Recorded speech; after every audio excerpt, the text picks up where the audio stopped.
आज आपण चारी नंबर 14 अर्थात राहता परिसरातून नवनाथ मंदिराकडे जाणारी ही चारी, या चारीचे कचरा काढून स्वच्छता करण्यात आलेली आहे.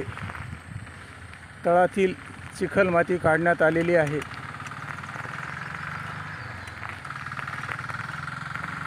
तर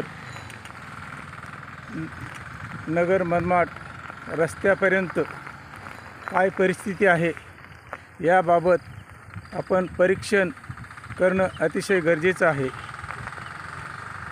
शहर असो की गाव असो, यासाठी स्वतंत्र ड्रेनेज व्यवस्था असणं अतिशय गरजेचं आहे. राहता शहरालगत असणारा हा पिंपळस परिसर, शहरात गर्दी वाढल्यामुळे अथवा या परिसरात कमी रेटमध्ये प्लॉट्स मिळाल्यामुळे या परिसरात लोकसंख्या वाढलेली आहे. ग्रामपंचायततर्फे स्वतंत्र ड्रेनेज व्यवस्था करण्यात आलेली नाही. सर्वच नागरिकांनी या चारीमध्ये ड्रेनेज सोडलेलं आहे. जर हे ड्रेनेज असंच शेतकऱ्यांच्या शेतात जाणार असेल, दिवसेंदिवस ही ड्रेनेजची संख्या वाढत जाईल. हे घाण पाणी ज्या शेतकऱ्यांच्या शेतात जाईल त्यांच्या जमिनीवर निश्चितच याचा परिणाम होईल. याबाबत तज्ज्ञ, राजकीय नेते, परिसरातील नागरिक यांनी याबाबत निश्चितच विचार करणं गरजेचं आहे.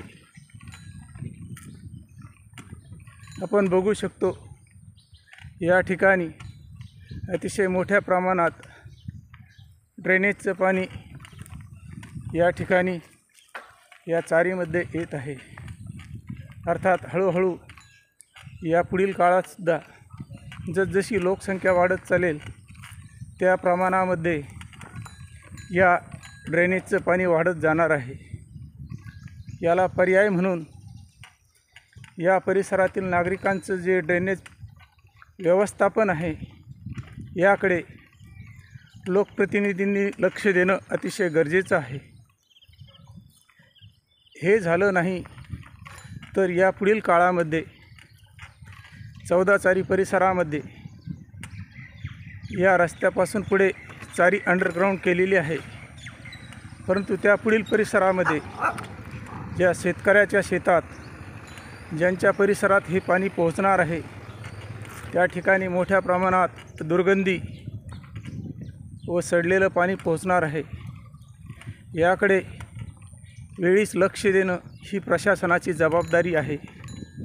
अन्यथा भविष्यकाळामध्ये शहरापासून दूर असणाऱ्या नागरिकांच्या आरोग्याचा प्रश्न निर्माण होणार आहे.